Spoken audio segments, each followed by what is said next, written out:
Today I did receive first question, so I'm going to start with that one question which was sent to me just few minutes before the class. And she writes, when to go for promotion? I need clarification. Would it come to me automatically? Would there be a sign? This is the question I received just before we started this session. So I'm going to start with this question. Then if you have a question, please write it down on wherever you guys are sharing the chat over here. So whoever the moderator is, he or she can read your question one by one, and then we will be able to tackle it. We will try to take as many questions as possible if it is related to our subject today. If not, then we will take it next week, because remember we have a couple of more sessions in this subject. So her question, when to go for promotion? Two answer, and which I have given before, but because this is correct question for today's session, I will go ahead and answer this one more time. If you have one Isme Azam, which Imam had given you, let's say you are practicing and you feel some progression, some elevation, but now you feel then you need a boost. आपको थोड़ा धक्का लगाने की जरूरत है. So you will go to Mala Bapa and ask for a second Isme Azam. But this is not the only time. My personal opinion, and I'm telling you this with the knowledge of the Imam al-Zaman and how and what he likes for his murid. What he likes for his murid. I would say every chance you have to go for a promotion, take it. That inam, a reward, a blessing, a dua ashish of the Imam on the Mu'mineen. Do not let a single chance to go for promotion. Take it. Imam want to give to you. Imam wanted to bless you. Be shukr guzar. Take it. Be thankful. Take it. Every chance you get, take it. That is my answer to this question. G. Any other questions? Ya Ali Madad, Aziz uncle. Ya Ali Madad. Somebody asked a question that you had mentioned a farman at the very start of your talk, and they just wanted the date of that farman. G. And I can also share the PDF with you. The date was Diamond Jubilee Darbar, Nairobi, Kenya, 14th April 2018. Thank you. The second question is, can you explain the difference between Tanzil and Tawil? Ji. Tanzil is revelation. Tanzil literally means something coming from the top to the bottom. Something coming from the top to the bottom. Tanzil yani ki niche utarna. Revelation. Tawil, something going from the bottom to the top. यानी कि उसके अंदर से जो उसका मग्ज है, the essence, to take it back to its origin. Take it back to its origin. So our teacher will teach us, the Arif Kamil Zaman, the Tanzil and Tawil like a circle, like this, like a full circle. Tanzil on one side and Tawil on the other side.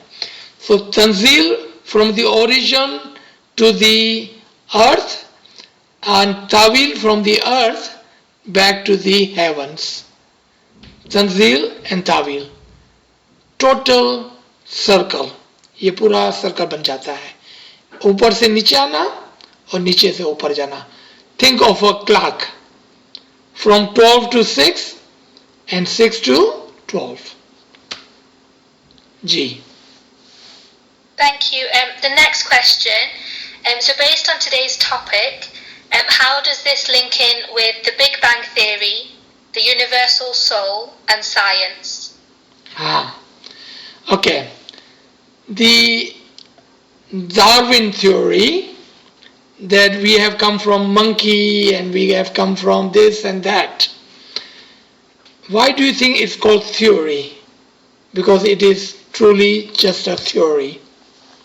Okay? The science of the religion, the science of the batin, is very clear that all the souls, the human, I'm talking about human soul, you can talk about every soul if you like, but let's talk about just human soul for a second. That we have come from Allah and we will go back to Allah. Meaning, not that we have come from monkeys and ants and the trees and the vegetable and all that. Those were the 4 attribution stages of the very soul that we call human soul. Alright? So do not mix Darwin theory with Hakikat. Because Hakikat is not what the theory is. Theory is just a theory. We are not talking about theory, but we are talking about Hakikat. Thank you. The next question is that if you are blessed to be in the presence of Hazrat Imam in a working capacity and you have a quiet moment, is it okay to recite the ball? Yes, definitely. Bowl should be part and parcel of your daily life, every second, every breath. And I believe I have mentioned that in our previous class. Whenever you have a chance, a second, a 5 second, or if you have 5 minutes during your daytime, remember your bowl, recite your bowl. So having bowl is a gift, a blessing from the Imam. So whenever you are in the presence, physical presence of the Imam or spiritual presence of the Imam, meaning outer world and the inner world. If you see Imam in your dream, if you think of an Imam, and we do, we love to think of Imam all day long. Whenever you think of Imam, recite your Ismi Azam. Connect. Ismi Azam is the connection between Mu'min and the Imam. That is the connection. Connect. Yes. Thank you. I think somebody wanted clarification. You'd mentioned the Imam's soul and Nur. So is there a difference between the two? No. So, सिखाने के लिए, okay? When we are learning as children, teachers uses so many different languages, Imam uses so many different vocabulary, and Quran and the Qinan and the Farman has different vocabulary. So we may understand either this way or that way, whatever it takes to make us understand the one single point. Let's take an example. So if I write down cab, C-A-B, cab, one can say the cab is ABC, and that would be right, because cab has A, B and C, all 3 letters. So why don't we call it ABC? Why did I call it cab? What I'm driving to is, sometimes we call that a soul and sometimes we call that as a nur. But at what level? As we go higher and higher and higher, we cannot say that Allah has a soul, because soul normally is associated with a body, a जिस्म के साथ उसका relationship है. तो हम क्या बोलते हैं? खुदा की soul जो है वो खुदा का नूर है. That would be correct thing to say. क्योंकि रूह का जो ताल्लुक है और normally association जो है वो जिस्म के साथ होता है, और चूंकि खुदा is above all else, we say he is the Nur. Does that make sense? He is the Nur. Meaning, he is the universal soul. Meaning, he is the ocean of the Nur. You see how all these different words for the same fact? Whatever it takes for us to understand. Because sometimes we don't understand Nur, so what do we say? Soul. But if someone who understands the Nur, then we can say the soul and the Nur are one. How would you know that? How would you know that? So what do you have to do? You have to look at your own soul. And when you will look at your own soul, a window will open for your intellect. What will you see? You will see the light. And that's how you will know the Nur and the Ruh is one and the same. The next question. When mention is made of the fact that we have the best faith, many Ismailis are uncomfortable with this. Perhaps you can elaborate or shed some light on that? Yes. Okay. It's very easy to elaborate. Okay. If we are people of intellect and if we are people of the knowledge, and if we think that Allah at one time, at the beginning, He created Adam and He started a religion. And for some reason, it just didn't work out. So He sent Hazrat Noah and He started the second religion. But then again, it didn't work out very well. So He started the third religion by sending Ibrahim. Again, the plan failed and He sent Musa. He started the fourth religion. Still, it was completely flop. So He sent the fifth religion and sent Hazrat Isa, the Jesus. And then finally He said, okay, you know what, I give up. I'm going to send one more prophet, the last time, and if it doesn't work out, people, you are on your own. And He sent Hazrat Muhammad Mustafa sallallahu alaihi wasallam and sent the religion of Islam. Is anyone on this session, in this session right now, believe what I just said? Does it make any logic? I don't think I will find one single person on this line. If you are people of intellect and the knowledge, what I just said would not make any logic, any sense. Meaning, Allah's religion is one. And there is a principle of the religion of Allah. And it is called the La Tabdeel, the habit which never changes. Allah's habit is one and the same, and He does not change His mind. His religion is one, Sirat al-Mustaqim is one, His principle is one, His habit is one, His religion is one. And what is that principle? That it is the people who keep changing their mind and keep creating different religion. But the Allah's principle was, I will have one religion, I will always have Hadi, a Barhak, to give you the talimat and guide you. Now think of this, I always will have one religion, one Sirat al-Mustaqim, and Hadi, a Barhak, to guide you. Those are the true principle, which is actually one principle, the religion of Allah. Now, how and why would I say the Ismaili Tariqah is the best Tariqah in the world? What do we have today? If you believe that, if you don't believe it, don't worry about it, it is not for you. We are following the same one religion of Allah, which was started with Adam. Same one religion, same one Sirat al-Mustaqim.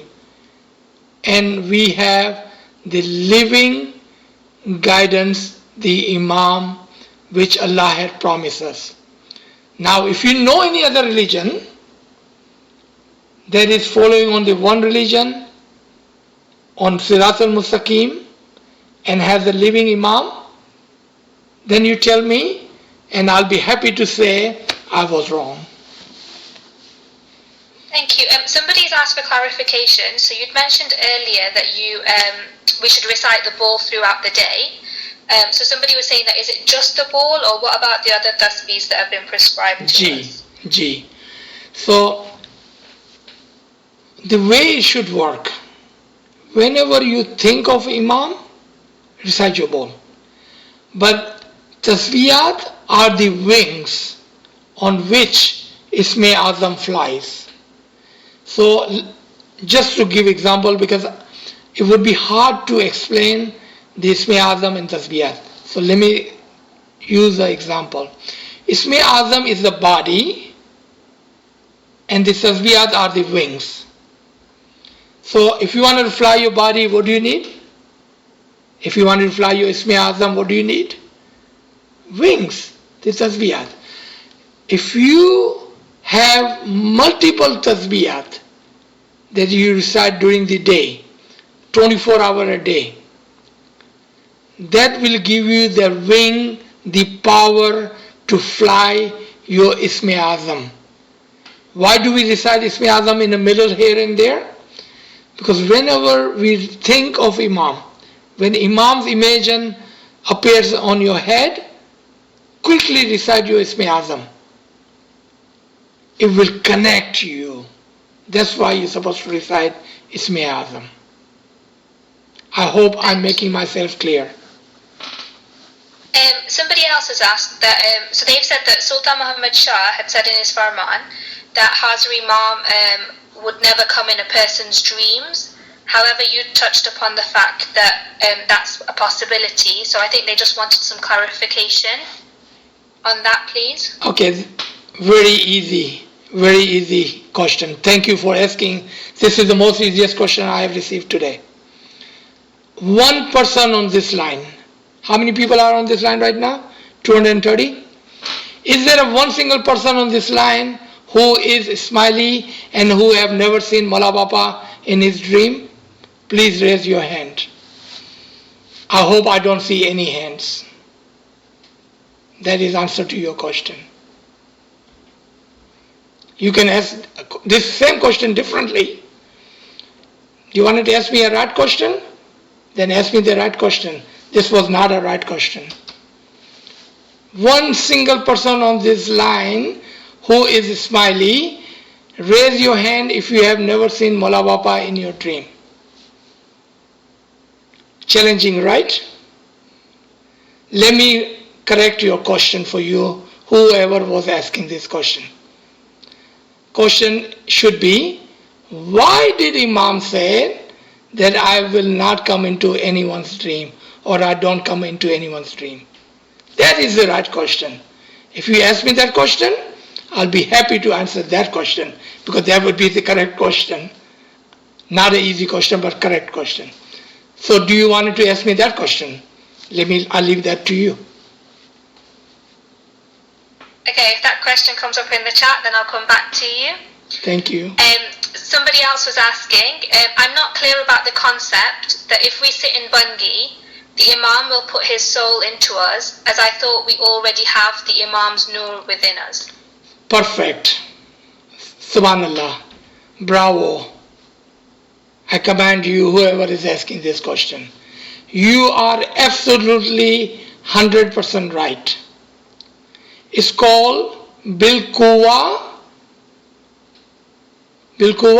potential. And what we are trying to do, we are trying to actualize. So potentially, Imam has given us the bowl, and within the bowl, his soul and his nur. when we open that envelope, when we open the Isme Azam, when we complete the Isme Azam, when we perfect the Isme Azam, the Noor which is already in you will actualize and manifest itself. Bravo. Whoever asked this question, Mubarakbad to you. You have correct understanding of the Isme Azam and the Noor of Imam. Thank you. The next question is, how can one recite the Isme Azam without moving their tongue? Okay. Alright. This is a good question. Alright. I don't know if it's because of some of the ALWAAZ or some of the other lecturer who will come and tell you not to move your tongue when you're reciting Isme Azam. But it is easy. Let's say, I'm going to just give an example because I don't know what your ball is. Let's say your ball is Ya Ali Ya Muhammad. But we recite that in Jamaat Khana every single day, 3 times a day, sometimes 6 times a day. And we say Ya Ali all day long. Aren't you saying your Isme Azam with your tongue by moving your tongue? You are. But when we are sitting in ibadat, how do we recite our Isme Azam?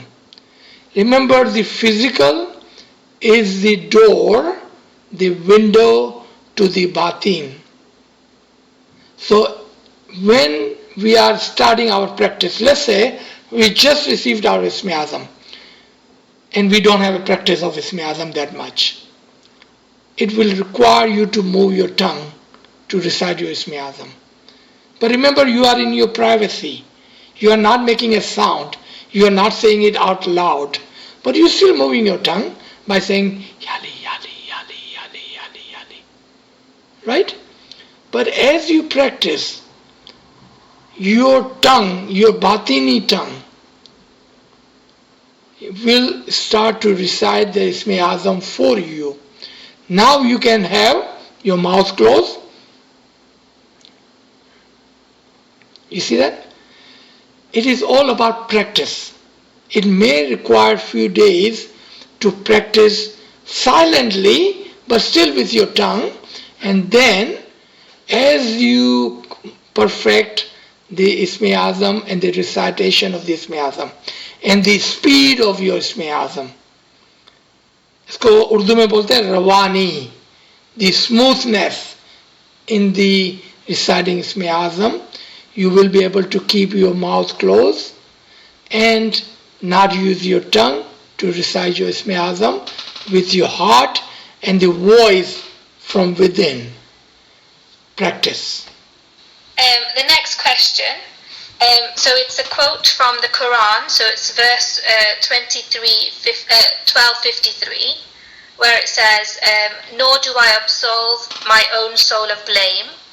The soul is certainly prone to evil, unless my Lord bestows his mercy.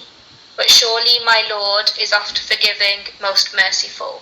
So the question is, why is the soul prone to evil? That's a very good question. So remember the example I was giving early, to teach us and to tell us sometime. There's other ayahs in Quran, like La ilaha illa anta subhanaka inni kuntu minaz zalimin. That, oh Allah, you are subhan and I am the cruel to my soul. And then another one is called Rabbi inni maglubun fantasir. Oh Allah, the people have complete power over my soul. And there are so many different ayahs like that. Remember, the soul is the most innocent and most pure.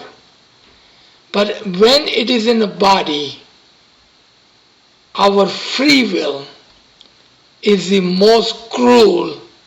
Our free will is more cruel to our soul.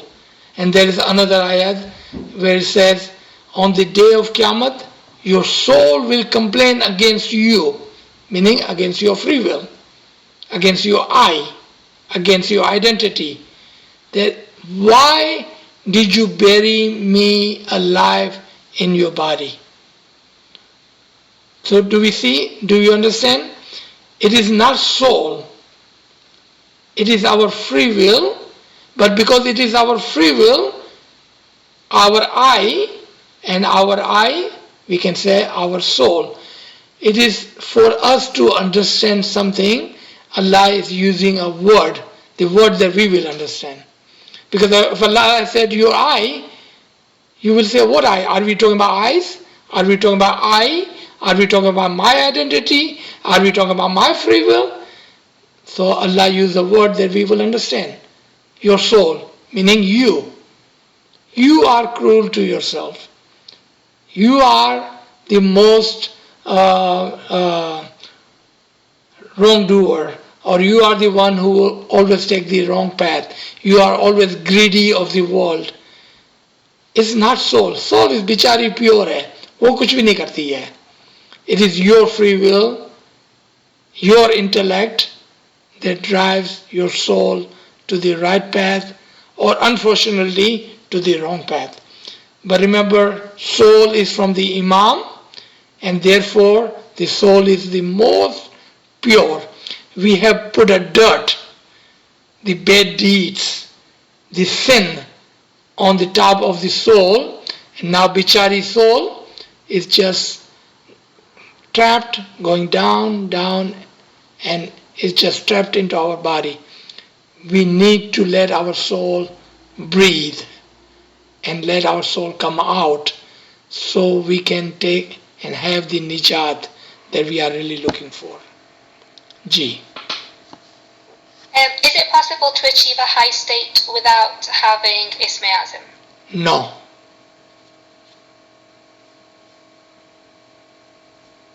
How can we maintain the speed of chanting the Ism Azam and keep focusing on the meaning of the ball simultaneously? So, the learning and practicing are on this step. And I believe we did cover this in our last session, but there's a beautiful question and it will help everybody on this line. So I will repeat that again.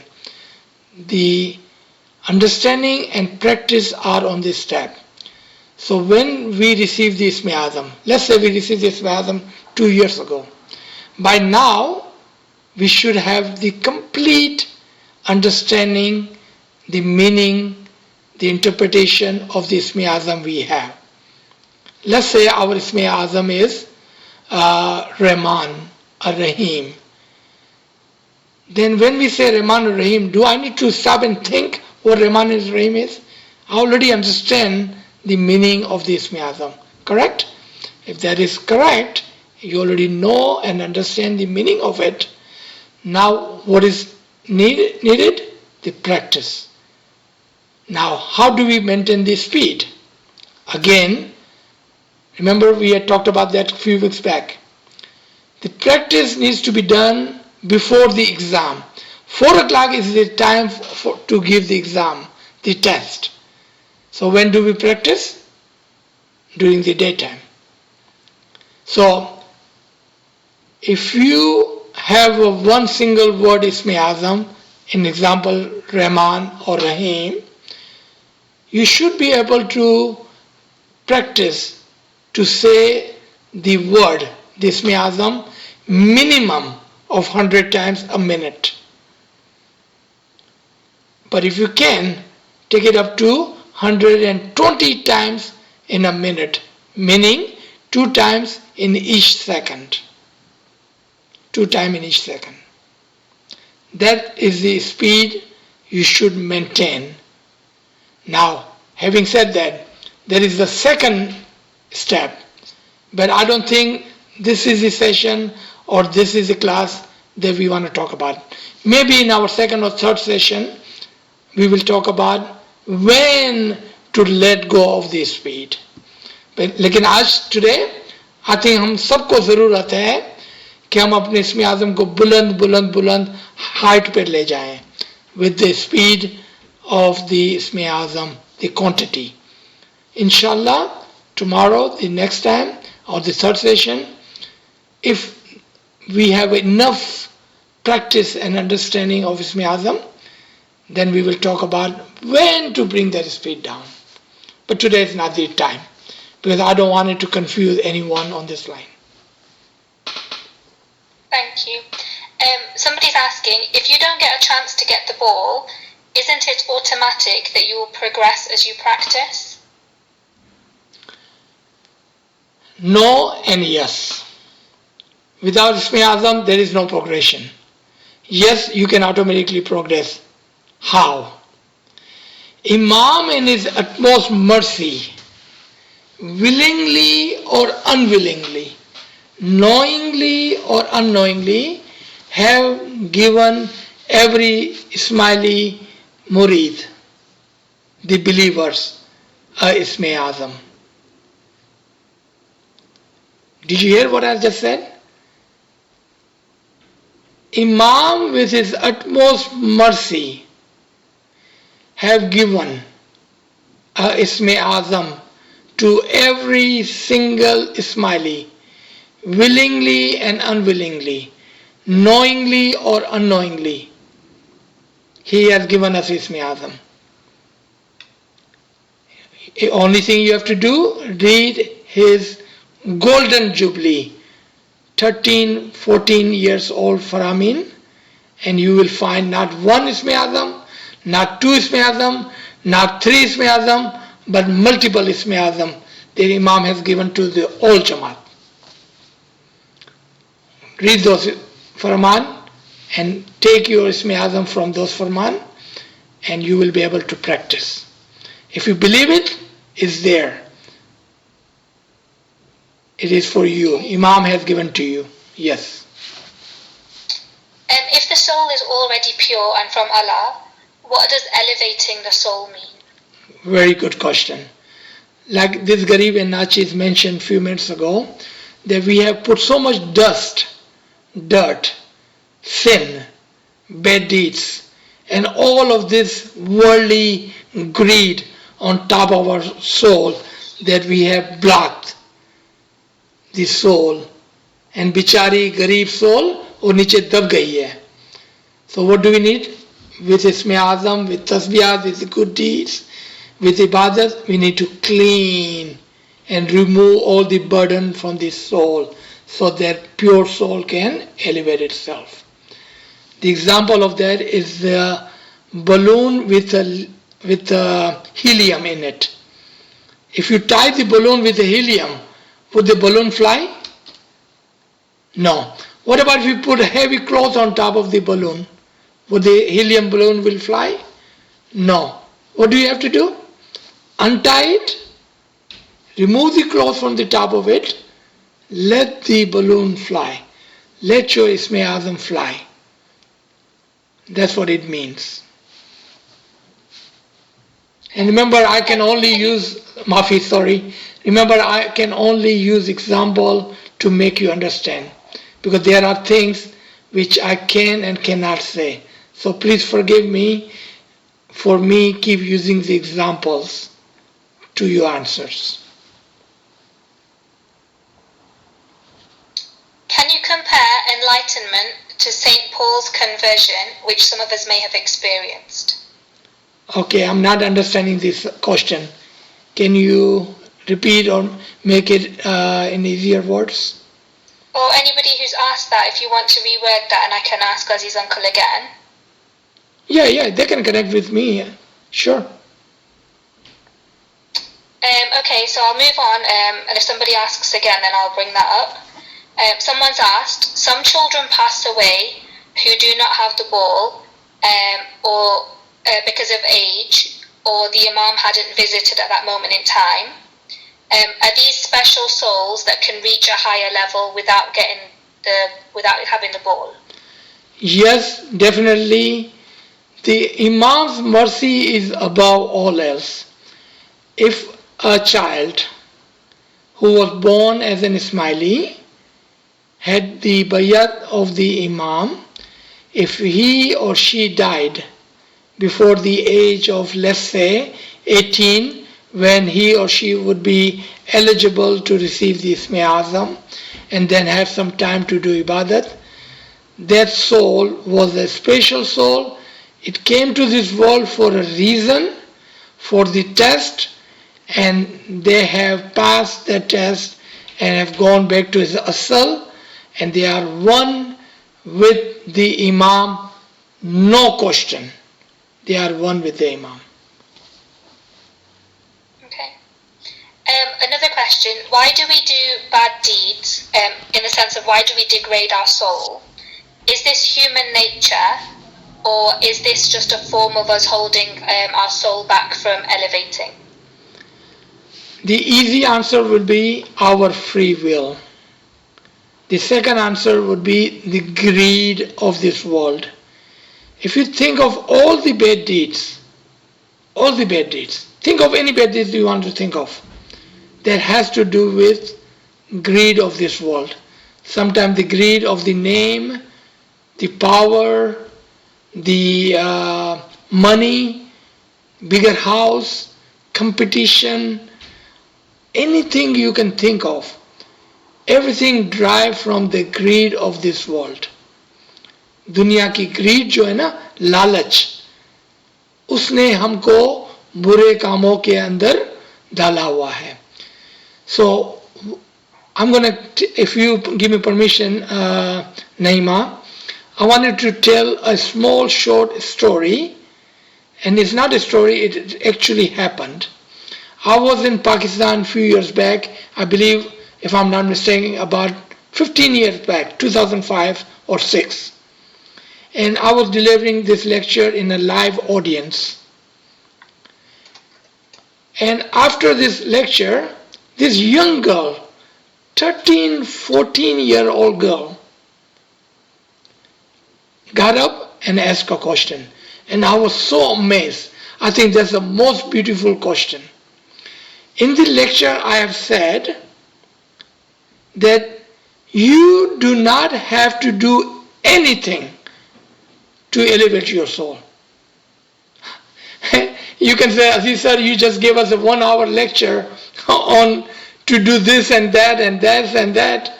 How can you say you don't have to do anything to elevate your soul? But that's exactly what I said in that lecture. And so she get up, 13, 14-year-old, very young girl, and says, how can you say you don't have to do anything to elevate your soul? I said, that's easy question.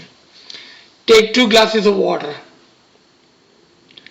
Have one glass with half full water and have other glass with half empty water. Half empty glass. So one empty glass, one with a half with the water.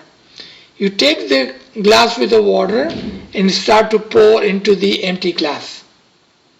When you are done, now tell me, what do you have? She said, I have a glass with the water and I have a glass which used to have water but is empty now. So I told her, and physically, literally, we had 2 glasses of water in our hand while we were talking. I said, look at this glass again. What do we have? She said, it's an empty glass. I said, look closely and carefully. What do we have in this glass? She thought for a second. Remember, we are talking about 13, 14-year-old. She thought for a second. She said, this empty glass has air. इसके अंदर हवा भर गई है. I said, shabash, very good. Now tell me, did you put the air in this glass? Did I put the air in this glass? How did air got into this glass? She said, by default, automatically. I said, you sure? It came by itself automatically by default? She said, yes. I said, now this is answer to your question. If you take the greed out of your heart, the nur, the ruh, the enlightenment, everything will come into your heart automatically. Urdu में clear ज़बान के अंदर अपने दिल से दुनिया की लालच को निकाल दें, खाली कर दें, तो नूर और इमाम की रूह खुद ब खुद ऑटोमेटिकली आपके दिल में आ जाएंगी, आपको कुछ भी नहीं करना पड़ेगा. Thank you. Somebody asked that when they were young, they used to listen to Surah Rahman. So this day and age, when they practice the ball, that recitation still continues in the back of their mind. They're asking if there's a relation between the two, or do they need to find a way to increase their focus on their ball? And if that's what they need to do, how can they do that? Very good. So it's not just Surah Rahman, but it could be Ayah Kursi. What about Ayah Nur? Someone who have practiced for their entire life, especially when they were young. Of course, the sound, the narration will sit in your heart and will become part of your every single breath, your sounds, right? Now, that is the time to recite the ayat, there is a time to recite dua, there is a time to recite tasbiyat, and then there is a time to do ibadat. In ibadat, what is the one thing that is required? Completely silent, inside and outside silent. Why do we do it at 4 o'clock in the morning? Because that's the best time of the 24-hour when the radio waves, the audio waves are at their minimum level, no sound. So physical sound, thoughts and heart, complete silent, so we can remember the Isme Azam. Why do we don't say Isme Azam loudly? Because what is required? No sound. Say your Isme Azam with your heart, silently. Practice, practice, practice. The Isme Azam, the time is ibadat. And in the ibadat, it is time to recite Isme Azam. Focus on that. Just like you had practiced for your other things, your tasbiyat, your Quranic ayat, just like that, practice for your Isme Azam. Inshallah, that will become your inner voice forever and ever. Thank you. There's another question. So somebody's saying that for young people, the journey of getting the higher understanding of the ball from the initial meaning of the ball that we received from Hazrat Imam. So I think they want to know about the journey of the ball that they initially received and how that will then increase to a higher or better understanding. Very good question. So first is just a translation, the meaning of a word. Again, we're going to take this word Rahman or Rahim. If we understand the literal meaning of Rahman is that he is merciful for all, and Rahim means he is merciful for muttaqeen, the mu'mineen. So that is the first level of understanding. Now let's take that to second level of understanding. How can Imam be merciful on me as a muttaqeen, as a mu'min? So what is Imam to us? He is the Rahim to us. When we are talking about the food, the air, the home, the gadi, the comfort, the family, what is Imam to us? Rahman. But when we are talking about the batin, what is he to us? A Rahim. So this is the second level of understanding now. Then think of Imam's rahmat on our soul. That not only he had made us born in Ismaili Tariqah, but he also has given us the Isme Azam and the Betul Khayal. When you think of that, it should bring a love into your heart, some kind of emotional reaction in you. That is the third level of understanding of Rahim. As you practice your Isme Azam, as you get closer and closer to the understanding of the Nur, what will happen? You will be drawn into the ocean of Rahmat. the happiness. जो मोला बात करते हैं ना, you will feel the happiness you will not be able to describe. The ocean of the rahmat, the happiness. You will be drawn into that.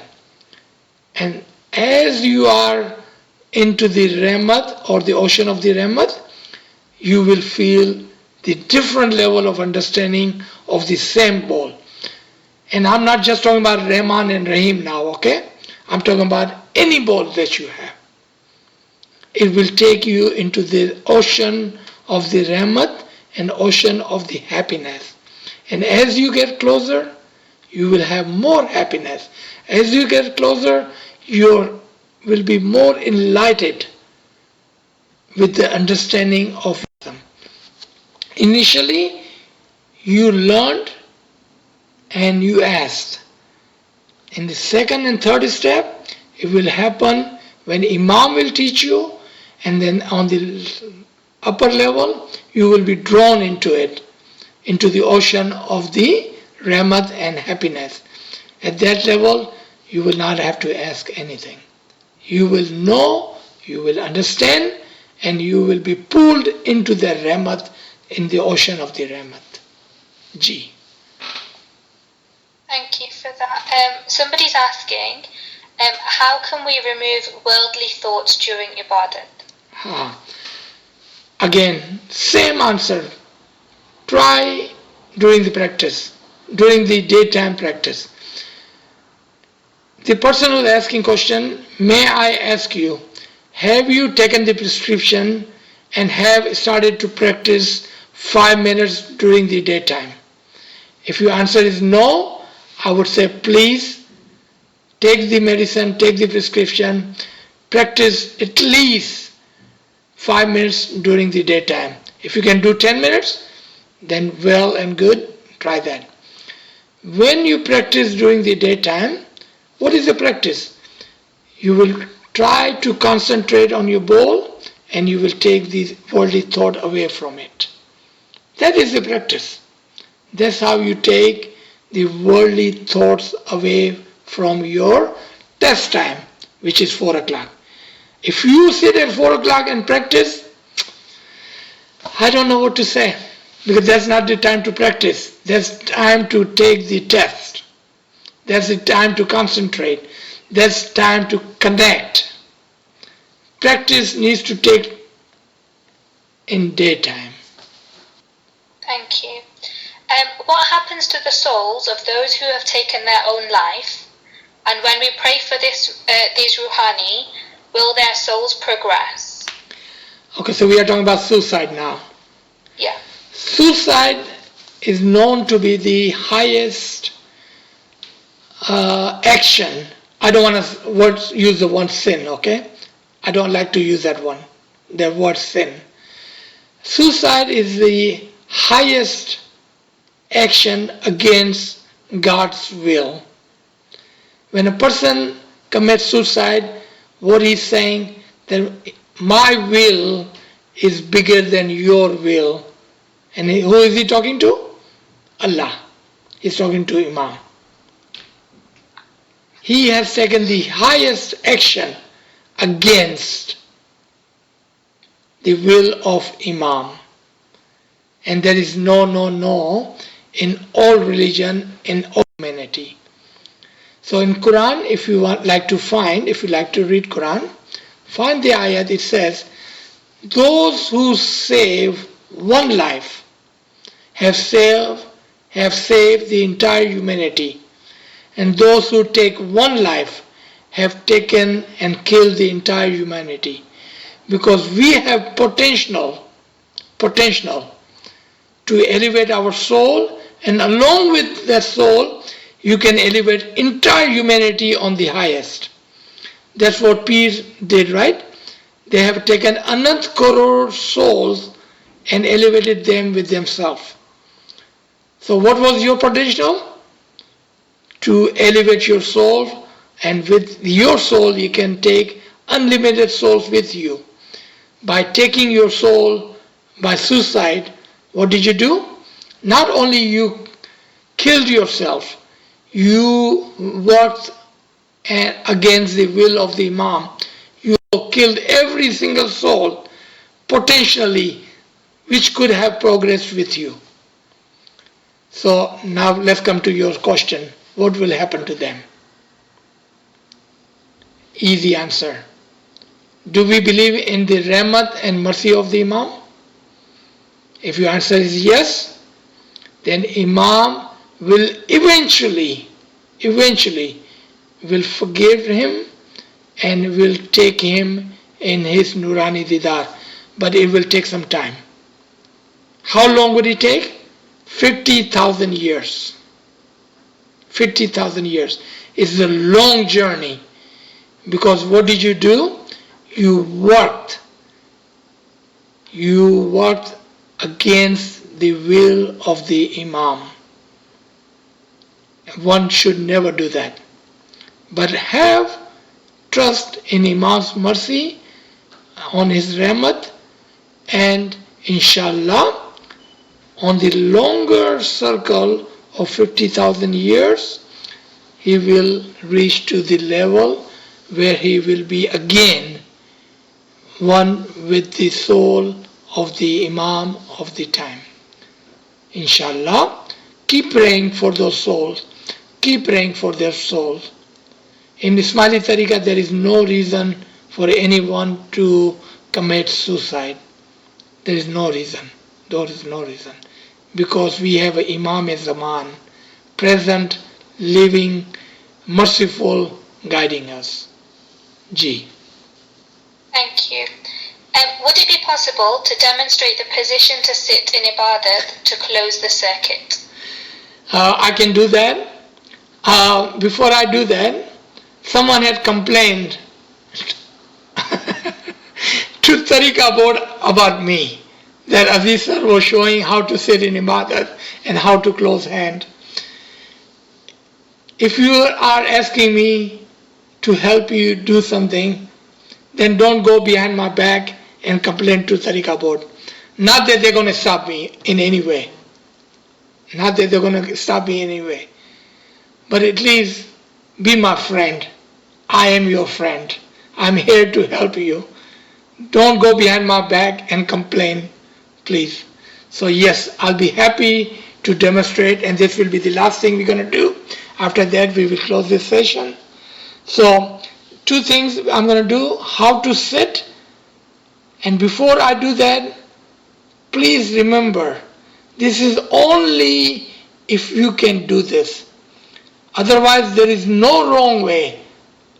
There is no wrong way to sit in ibadat. You sit in ibadat as you are comfortable. As you are comfortable. Sit the way you like. But this is the way that was taught to us by our Arife Kamilin, the Dais and Hujjatan.